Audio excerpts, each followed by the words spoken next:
If the high priest went into the most holy once a year in the earthly sanctuary, did Jesus enter in 1844 only once and then again once a year thereafter into the most holy in the heavenly sanctuary? Martin, people have this rigid notion about the movements of God.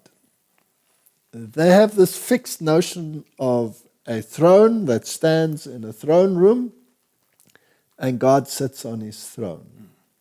He's pinned down. Yes. But if you take the vision of Ezekiel, then the throne was mobile. It's got wheels. And there were wheels within wheels, and the hand was under the wheels. And it turned. Yeah. And it was a system that was absolutely harmonious, and yet it looked confusing. So God's throne is not a fixed throne, it is a mobile throne. So what happened in 1844 is that the ministry of Christ moved from the first chamber ministry to the second chamber ministry. That doesn't mean he was nailed down. Mm-hmm.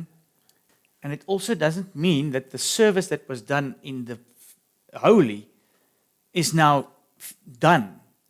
Jesus still is the bread of life. He's still the light Still of the the light. world. He's still He's still the intercessor. intercessor. Now, what was the difference between the first chamber and the second chamber? The first chamber, as we all know, contained the candlestick, the altar of incense, and the altar of showbread. And the altar of showbread actually is also a throne. Yes. It is also a throne, yes.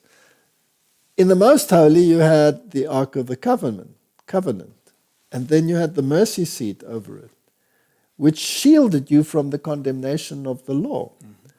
So what happened in 1844, Martin, was that we moved into the antitypical Day of Atonement, which stands for judgment. Mm. Now, judgment needs a standard. You cannot have judgment without a standard of judgment. If there was no law, there would be no transgression. So if there is transgression, that means there must be a law. Correct.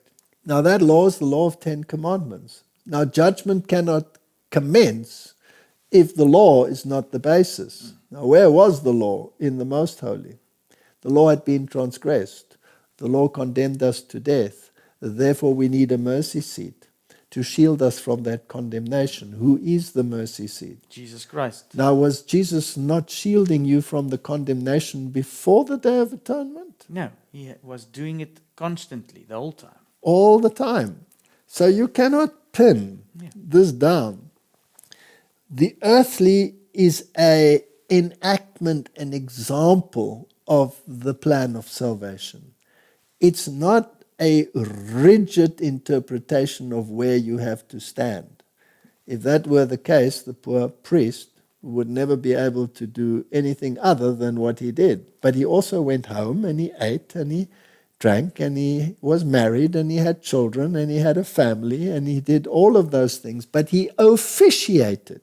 That's it. For a year in the holy and officiated the high priest for a day in the most holy. So the ministry of Christ moved from the holy to the most holy in 1844. And the law had to become prominent. Yes, so the judgment commenced since 1844 continuously. Correct. So if I can just put it maybe like this, Jesus is not standing 24 hours a day in the most holy, probably. No, definitely not. But the ministry that he is engaged with, that's it, is most holy ministry, that's antitypical Day of Atonement ministry.